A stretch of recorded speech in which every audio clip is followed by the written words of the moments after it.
Atomic radius. What the heck is atomic radius? Well, atomic radius is when you go ahead and you measure the distance around an atom. Now, here's the problem. As we spent some time, we've got these nice little circles here, right? But the problem is you can't put calipers. Calipers are these things that kind of measure. You can't put calipers on the side and go, oh, it's 5 nanometers. You can't do that. So what they do is they know in a bonded atom how far the two electrons are from each other, and they just take the distance from the middle of one to the middle of the other. Okay?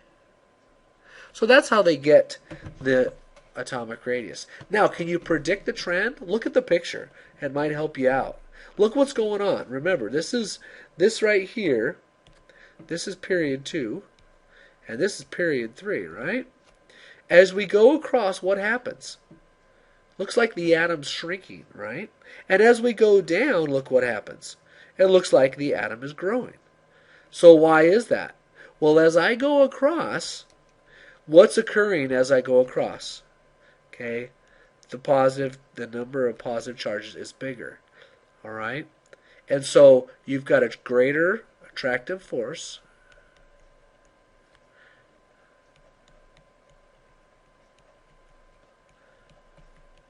And that's causing those electrons to be more attracted to the nucleus. However, what's going on when we go down?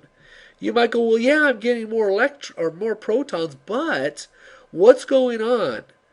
We've got shielding. If I were to pretend to draw potassium, it'd be even bigger, right? Because it's got all the electrons of the sodium atom and all the electrons of the lithium atom shielding these outer electrons, these outer valence electrons, from that nucleus. So that's what's going on there. Each step down is an addition of another energy level. And as we go across, we add one more proton that causes an attraction between the two. So as a little summary, my diagram here, as you go down, it increases.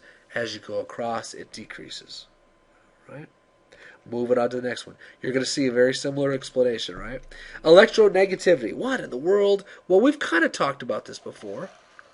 It's just the measurement ability of an atom in a chemical compound to attract electrons, right? This table down here was invented by Linus Pauling, and he gave fluorine a value of 4.0. Kind of like my dream GPA, right? Maybe it is your GPA. And everything else is based on that. Now, if you look at just the trend, just on the numbers, look what's happening. What's happening as you go down? Is it decreasing? Yep. What about when you go across? What's going on here? It's increasing. Okay. Why is that? Well, I think you already know. Okay. As you go across, because of all the energy levels, the electron shielding that's occurring, as you go down, you get a smaller value. As we go across, the nuclear charge goes up. Again, same kind of pattern. As you go across, it's a nuclear charge issue. As you go down, it's an electron shielding issue. So you don't really have to look at this because this is kind of obvious just from the numbers.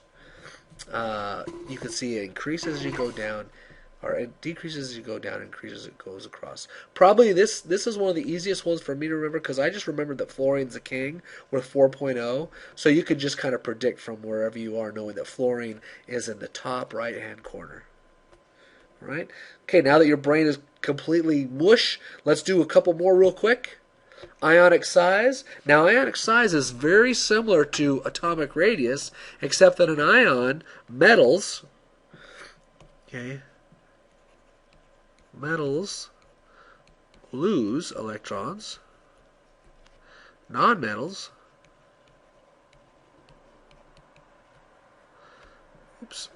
gain.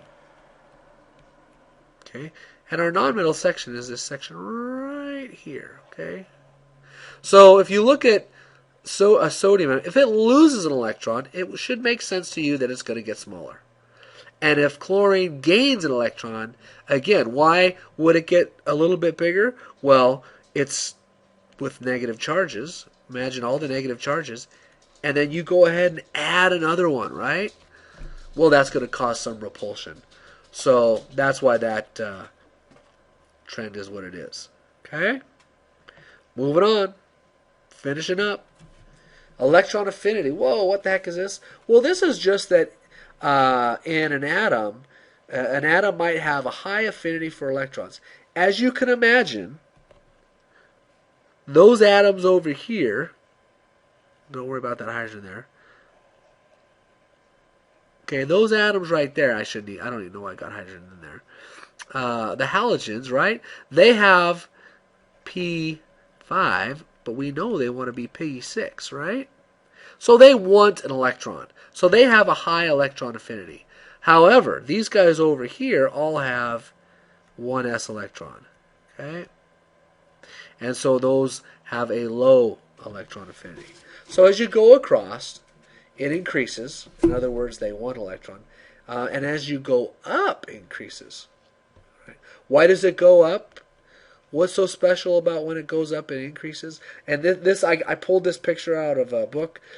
We would probably want to say it decreases as you go down, electron shielding. I hope you see the pattern, all right? And then there you go. If you get that, you're in good shape. All right, last but not least, here we go. Melting and boiling points. Look at that graph.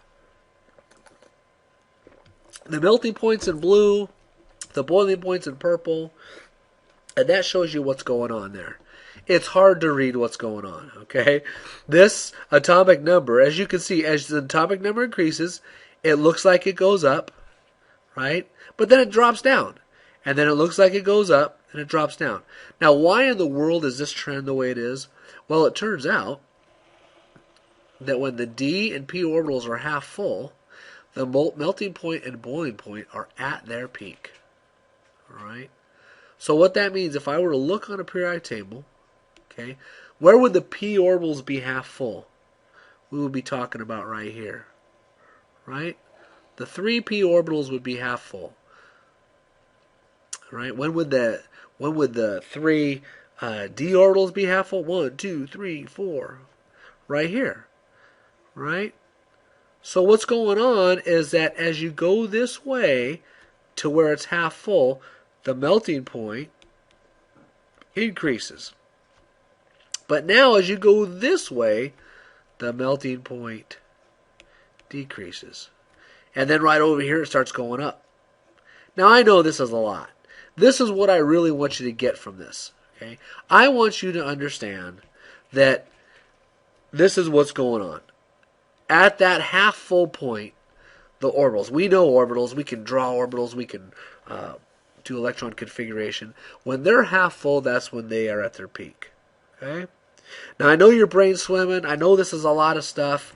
We'll have questions. We'll spend time doing some activities with this to get this in your brain. Don't panic. I know it's a lot. I will talk to you as soon as we can about getting all these things straightened out. So bring your questions and we'll go from there. See you later.